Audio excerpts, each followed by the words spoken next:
On our tours, the smoothest and most efficient way to get from one destination to the next is generally by bus. I actually was more anxious about the bus part than any other part of this tour. I thought, I don't want to be on a bus the whole time. And it was nothing like that. I was very hesitant about the bus. When I saw the amount of bus time on this tour, I was like, that's not going to be good. But, first stepped on that leather-seated, well-lit coach, I was thinking this is going to be okay.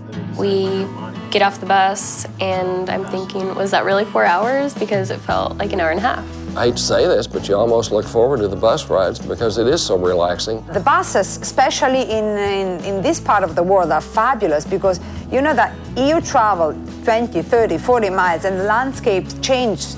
So you have views that you could never enjoy being on a plane.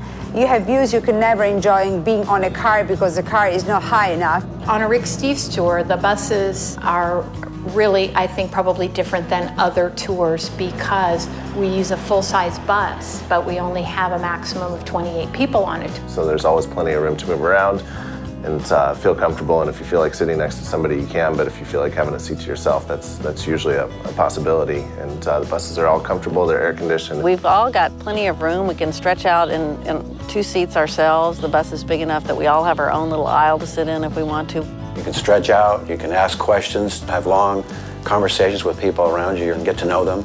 You can go to sleep, you can watch the sights, you can read, you can chat with those around you. We've shared food up and down the aisles. Somebody will pick up chocolate at one stop and it goes up and down the bus. I really liked having that free time to either catch up on sleep or study up on the next place we were going. We've all taken some pretty good naps, I think, along the way. And the trips are really well coordinated with frequent rest stops, and nothing's felt like it was an all-day trip. Usually we try to stop fairly frequently. We try to stop every 2 hours or so, either find a little town to stop in or just use a regular rest stop along the way.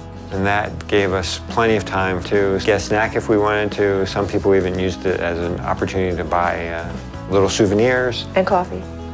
And coffee. They broke it up beautifully. I mean, there was no big stretches, and all us women had time to go to the bathroom when we needed to. Pizza! Pizza! Wow. Before you get to a destination, you already know what to expect. You've already got a lesson in the language of the town or culture or country, wherever you're pulling into. I like to give a mix of quiet time and also take advantage of the fact that we're together, we have a microphone, and to talk about what's coming up next. Almost every day, Ben comes in on the bus for us and talks about what's going to happen that day, where we're going to go, where stops will be. He usually goes through the history or background of where the location is we're headed for.